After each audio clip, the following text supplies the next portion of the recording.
কি ভাবলে তোমাদেরকে কি আমি এখানে শাক চেনাতে বসেছি? একদম না।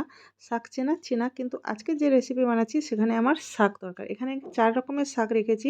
অ্যাকচুয়ালি আজকে বানাচ্ছি পাঞ্জাবের অথেন্টিক ডিশ সারসোঁ শাক। তো এই সারসোঁ শাক বানানোর জন্য সরষে শাক, বেঁতে শাক, পালং শাক, মেথি শাক লাগবে। ৪ রকমের শাক লাগবে। তো শাকটাকে প্রথমে ভালো করে কুচিয়ে ধুয়ে নেব। তো শাকের পরিমাণ যেটা সেটা নিয়েছি, সারসোঁ শাক মানে যেটা সর্ষে শাক সেটা ৪০০ গ্রাম, পালং শাক ২০০ গ্রাম, বেঁতে শাক ১০০ গ্রাম, মেথি শাক ৫০ গ্রাম।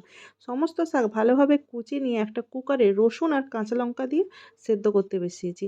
তো সেদ্ধটা যেন খুব ভালোভাবে হয়, তারপরে একটা পটেটো ম্যাশার নিয়ে শাকগুলোকে দেখো এরকমভাবে ঘষে ঘষে মানে একদম দলা দলা করে মানে ঘষে একদম গলিয়ে দেবো, মানে শাকের কনসিস্টেন্সিটা যেটা থাকবে একদম গলা গলা থাকবে।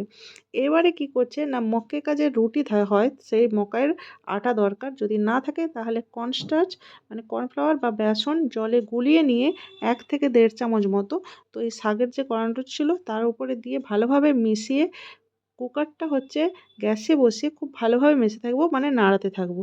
নেক্সট স্টেপে হচ্ছে এখানে আমি ফোড়ন দিচ্ছি। ফোড়নে এখানে জিরে, হিং, শুকনো লঙ্কা দিয়েছি। তারপর অনেকটা পরিমাণে রসুনের কুচি। যতটা পরিমাণ রসুনের কুচি দিচ্ছি তার হাফ হচ্ছে আদা কুচি দেবো।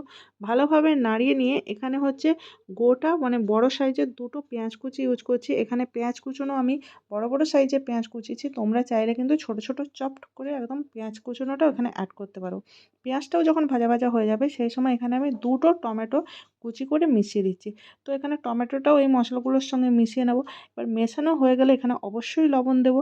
লবণ দেওয়ার পরে যে নর্মাল স্পাইসেসগুলো হয়, হলুদ গুঁড়ো আর হচ্ছে ধনে গুঁড়ো, এই হলুদ আর ধনে গুঁড়ো মিশিয়ে ভালোভাবে মশলাটাকে কষিয়ে নিতে হবে। যখন কষানো হয়ে যাবে তখন ওই যে শাকটা যেটা হচ্ছে বানিয়ে রেখেছিলাম, মানে একদম পেস্ট মতো যেটা বানানো হয়েছিল, সেই শাকটা এর মধ্যে ঢেলে দেবো।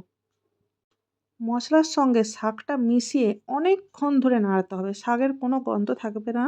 অনেকটা সময় ধরে এখানে নাড়িয়ে রান্না করতে হবে। তারপরে কি করব, একটা কিউব বাটার দিয়ে এখানে আমি ঢাকা দিয়ে রেখে দিচ্ছি। আর শাকটা কিন্তু অনেকক্ষণ নাড়াতে হবে মিডিয়াম আঁচে। এবার নেক্সট যাচ্ছি আমি তড়কার জন্য। তড়কা দেওয়ার জন্য আমি সাদা তেলে এখানে আদা জুলিয়ান শেপে নিয়েছি। কালারের জন্য নিয়েছি কাশ্মীরি রেড চিলি পাউডার, একটা শুকনো লঙ্কা। এইটা তড়কা দিয়ে যে হচ্ছে সারসোঁ শাক আছে তার উপরে দিয়ে গার্নিশ করে দেবো। এখানে আমি আটার রুটি ইউজ করছি। তোমরা চাইলে অবশ্যই কিন্তু মাক্কি কা রুটি দিয়ে এটা হচ্ছে খেতেই পারো, যেটা হচ্ছে দুর্দান্ত লাগে। আর সারসোঁ শাক এইভাবে একবার বানিয়ে দেখবে, নিরাশ হবে না। দেখা হচ্ছে নেক্সট ভিডিওতে। টাটা।